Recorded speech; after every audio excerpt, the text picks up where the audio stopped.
Fine ನನಗೆ ಸುನಿಲ್ ಈಗ Israel stand ನಮ್ಗೆ ಅರ್ಥ ಆಗ್ತಾ ಇಲ್ಲ. ಇಸ್ರೇಲ್ ಏನು ಮಾಡ್ತಾ ಇದ್ದಾರೆ ಈಗ?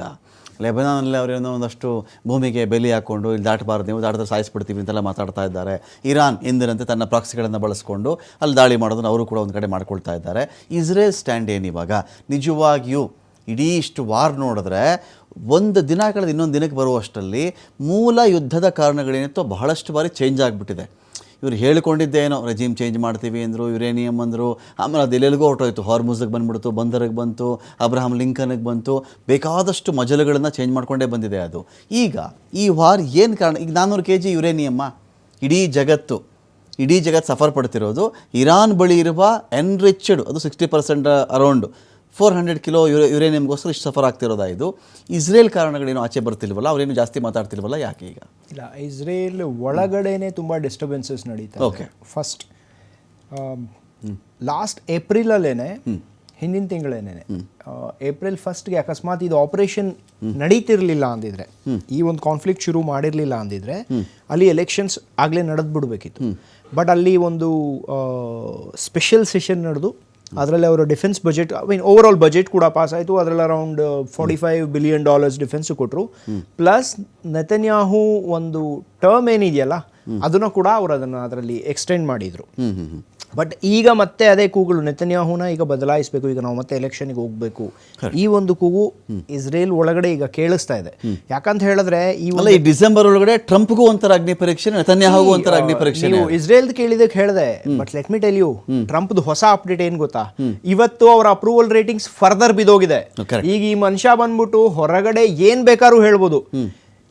ಯಾವ ಅಮೆರಿಕನ್ ಪ್ರೆಸಿಡೆಂಟ್ದು ಕೂಡ ಇಷ್ಟು ಲೋ 1.5 ವರ್ಷದ ಒಳಗಡೆ ಇಷ್ಟು ಲೋ, ಟ್ರಂಪ್ದು ಯಾವ ಲೆವೆಲ್ ಕೆಳಗಡೆ ಹೋಗಿದೆ ಅಪ್ರೂವಲ್ ರೇಟಿಂಗ್ಸ್, ಅಷ್ಟು ಕಡಿಮೆ ಹೋಗಿರ್ಲಿಲ್ಲ. ಅದೇ ಅಲ್ಲ, ಓವರ್ ಆಲ್ ಯಾವ ಅಮೆರಿಕನ್ ಜನತೆ ಇವರ ಒಂದು ಫೈನಾನ್ಷಿಯಲ್ ರೂಲಿಂಗ್ಸ್ ಅಂಡ್ ಇವರ ಒಂದು ಫೈನಾನ್ಷಿಯಲ್ ಇದೇನಿದೆ ಕಾನ್ಸೆಪ್ಟ್ಸ್ ಏನಿದೆ ಅದನ್ನ ಅಕ್ಸೆಪ್ಟ್ ಮಾಡ್ಕೊಂಡಿದ್ರು, ರೆಗ್ಯುಲೇಷನ್ಸ್ನ ಅವರು ಒಪ್ಕೊಂಡಿದ್ರು, ಇವತ್ತು ಅದೇ ಅಮೆರಿಕನ್ ಜನತೆ ಇವರ ಫೈನಾನ್ಷಿಯಲ್ ರೂಲಿಂಗ್ಸ್ ಏನೇನು ಬಂದಿದೆ ಅಮೆರಿಕನ್ ಕಡೆಯಿಂದ, ರೆಗ್ಯುಲೇಷನ್ಸ್ ಏನೇನಿದೆ ಅದು ಎಲ್ಲದಕ್ಕೂ ನಾವು ಅಪ್ರೂವಲ್ ಕೊಡ್ತಿಲ್ಲ ಅಂತ ಇವತ್ತು ಅಮೆರಿಕನ್ ಜನ ಯಾರ್ಯಾರು ಸಪೋರ್ಟ್ ಮಾಡಿದ್ರು ಅರ್ಧದಷ್ಟು ಜನ ಅದನ್ನು ಅಪ್ರೂವ್ ಮಾಡ್ತಾ ಇಲ್ಲ. And come this November he has to face elections. See elections ಅಲ್ಲಿ let us say even if ಅವರ ಒಂದು ಇದೇನಿದೆ GOP ಅಂತ ಕರಿತೀವಿ, grand old party, that is Republican party, ಅಕಸ್ಮಾತ್ ಏನಾದರೂ ಅದರಲ್ಲಿ ಅವರ ಇದು ಹೋದ್ರೂ ಅಂದರೆ ಅವ್ರು ಸೋತ್ರೂ, ವಿಚ್ ಈಸ್ ಲೈಕ್ಲಿ, ಯಾಕಂದರೆ ಈಗ ಇದು 47 and 53 ಏನು ಬಂದಿದೆ ಅದರಲ್ಲಿ ರಿಪಬ್ಲಿಕನ್ಸು ಸಪೋರ್ಟ್ ಮಾಡಿದ್ದಾರೆ. ಕರೆಕ್ಟ್, ಅವ್ರದೇ ಪಾರ್ಟಿ ಇವತ್ತು ಟ್ರಂಪ್ ಎಗೇನ್ಸ್ಟ್ ಆಗಿ ಹೋಗಿದೆ. ಇಂತಹ ಒಂದು ಪರಿಸ್ಥಿತಿಯಲ್ಲಿ ಇವತ್ತು ಟ್ರಂಪ್ ನಿಂತ್ಕೊಂಡಿದ್ದಾರೆ, ಅರ್ಥ ಆಯ್ತಾ? ಸೊ ಅಂತಹ ಒಂದು ಪರಿಸ್ಥಿತಿ ಇರುವಾಗ ಈಗ ಏನಾದ್ರೂ ಕಮ್ ನೆಕ್ಸ್ಟ್ ನವೆಂಬರ್ ಅಲ್ಲಿ ಏನಾದ್ರೂ ಈಗ ಎಲೆಕ್ಷನ್ ಅಲ್ಲಿ ಅವರು ರಿಪಬ್ಲಿಕನ್ ಪಾರ್ಟಿದು ಸೀಟ್ಸ್ ಏನಾದರೂ ಕಡಿಮೆ ಆಯಿತು ಅಂತ ಹೇಳಿದ್ರೆ, ಅವ್ರು ಇದರಲ್ಲಿ ಸ್ಟ್ರೆಂತ್ ಕಡಿಮೆ ಆಯಿತು ಅಂದರೆ Trump will remain the president for his term. But already ಅವರ ಪವರ್ಸ್ ಕಡಿಮೆ ಮಾಡ್ತಿದೆ, ಅವರ ಕೋರ್ಟ್ಸ್ ಕಡಿಮೆ ಮಾಡ್ತಿದೆ, ಅವರ ಸೆನೆಟ್ ಕಡಿಮೆ ಮಾಡ್ತಿದೆ ಕಾಂಗ್ರೆಸ್. ಇದಾಯ್ತು ಅಂತ ಹೇಳಿದ್ರೆ ಒಂಥರ he will be president on the chair with no powers.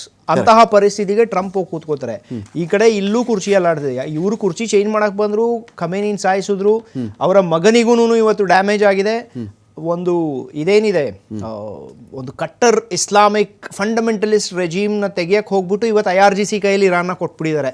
ಅವರ ಜನದ ಕತೆ ಏನು ಅಂತ ಹೇಳ್ಬಿಟ್ಟು ಭವಿಷ್ಯ ಅದ್ರ ಜೊತೆಯಲ್ಲಿ. ಬಟ್ ತಾಲಿಬಾನ್ ಅಲ್ಲಿ ಅಟ್ಲೀಸ್ಟ್ ಅವ್ರು ಇದ್ರು, ಇಲ್ಲ IRGC ಇರ್ಲಿಲ್ಲ, ಆಯ್ತಾ? ಇಲ್ಲಿ ಖಮೇನಿ ಇದ್ರು. ಬಟ್ ಇವತ್ತು ಅವರಿಬ್ಬರಿಗೂ ಇಲ್ಲಿ ಒಂದ್ ಕಡೆ ಟ್ರಂಪ್ ಪ್ರೆಸಿಡೆಂಟ್ ಆಗಿದ್ರು, ಪವರ್ ಕಳ್ಕೊಳ್ಳುವಂತ ಒಂದು ಪರಿಸ್ಥಿತಿ ಬಂದಿದೆ.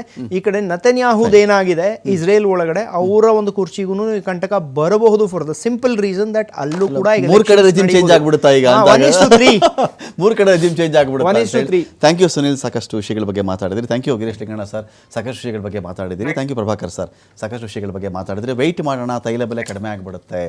ಈಗ ಅಮೆರಿಕ ಯುದ್ಧ ಮಾಡುವ ಸ್ಥಿತಿಯಲ್ಲಿ ಅಮೆರಿಕ ಇಲ್ಲ. ಅಮೆರಿಕದ ಸದನದ ಒಪ್ಪಿಗೆ ಯುದ್ಧವನ್ನು ಮುಂದುವರಿಸುವ ವಿಚಾರಕ್ಕೆ ಸಂಬಂಧಪಟ್ಟಂತೆ ಇಲ್ಲ. IRGC ನಾವು ಕೂಡ ಸುಮ್ಮನೆ ಇರಲ್ಲ, ಇಂಟರ್ನೆಟ್ ಕೇಬಲ್ ಕಟ್ ಮಾಡಿಬಿಡ್ತೀವಿ, ನಾವೆಂಥ ಅಸ್ತ್ರ ಬಳಸ್ತೀವಿ ನೋಡ್ತಾ ಇರಿ, ಮಧ್ಯಪ್ರಾಚ್ಯದ ಆಚೆಗೂ ನಾವೇನೇನು ಮಾಡ್ತೀವಿ ನೋಡ್ತಾ ಇರಿ ಅಂತ ಅವ್ರು ಹೇಳಿದ ಮೇಲೆ ಎಲ್ಲೋ ಒಂದು ಹಂತಕ್ಕೆ ಇದು ಬಗೆಹರಿಯಬೇಕು. ಬಗೆಹರಿಯದೆ ಇದೇ ರೀತಿ ರಿಜಿಡ್ ಆಗಂತೂ ಇರ್ಲಿಕ್ಕೆ ಸಾಧ್ಯ ಇಲ್ಲ. ಏನೋ ಪ್ರತಿಷ್ಠೆ, ನಾನು ಗೆದ್ದೆ ಅಂತ ಬಂದುಬಿಡಲಿ, ಏನೋ ತೊಗೊಂಡು ಬಂದೆ ನಾನು ಇರಾನಿಂದ ಅಂತ ಅಮೆರಿಕಾಗೆ ಒಂದು ಹೆಸರು ಸಿಕ್ಬಿಡಲಿ, ನಮ್ಮಿಂದ ಏನು ನಮ್ಮನ್ನು ಅಲುಗಾಡ್ಸೋಕ್ಕಾಗಲಿಲ್ಲ ಅಂತ ಇರಾನ್ಗೆ ಒಂದು ಫೀಲ್ ಬರಲಿ ಅಂತ ಅವರು. ಸೊ ಎಲ್ಲ ವಿಚಾರಗಳಿಗೆ ಸಂಬಂಧಪಟ್ಟಂತೆ ಮುಂದಿನ ಒಂದು ವಾರ ನಿರ್ಣಾಯಕ ಅಂತ ಹೇಳ್ತಾ ಡಿಬೇಟ್ ಮುಗಿಸ್ತಾ ಇದ್ದೀನಿ. ನಮಸ್ಕಾರ.